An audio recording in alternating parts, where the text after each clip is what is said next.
وہ لوگ جنہوں نے اپنا لہو دے کے پھولوں کو رنگت بخشی ہے، جو چاند سے دنیا واقف ہے، جو نام نہ جانے کتنے ہیں. میں سب کی عظمت کو خراج تحسین پیش کرتا ہوں کہ لہو کے قطروں کے بیچ بو کے ہزار گلشن سجانے والوں، لہو کے قطروں کے بیچ بو کے ہزار گلشن سجانے والوں، نچوڑ کر خون جگر سے اپنے چراغ یقین جلانے والوں، سلام تم پر ایسا پروشو ستھر کی بازی لگانے والوں، تمہاری یادیں بسی ہے دل میں وقت کے اس پار جانے والوں. آگے اکابر کے خواب کو شریف تعمیر کرنے کے لیے ملک پاکستان جس مقصد کے لیے لیا گیا، اس مقصد کو حاصل کرنے کے لیے ملک پاکستان کو دوبارہ صحیح معنوں میں آزاد کرنے کے لیے جد و جہد کریں اور یہ عزم لے کے میدان میں نکلے.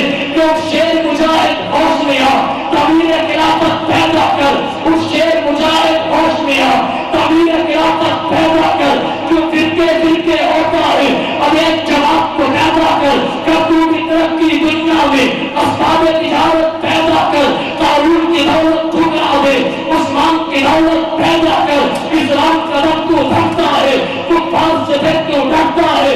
یا تو اسلام کا نام نہ لے یا شوق شہادت پیدا کر. اور تم سے کیا کیا گھبرائے نہ، حالات بدلنے والے ہیں. جو کانٹے بن کے آئے تھے بلنے ڈلنے والے ہیں. مظلوموں کی آہ میں اب شعوروں کی ادائیں پہنی ہیں. یہ جان کمر سے یادوں کے اب سمنے ڈلنے والے ہیں. ہمت ہی نہیں طوفانوں میں جذبوں کو ہمارے چھین سکے. جتنا ہم سے الجھیں گے ہم اور مچلنے والے ہیں. نعرہ تکبیر، اللہ اکبر. سبیلنا سبیلنا، طریقنا طریقنا. نعرہ تکبیر، شان رسالت، شان صحابہ. یہ تھے مقرر دل پذیر فاضل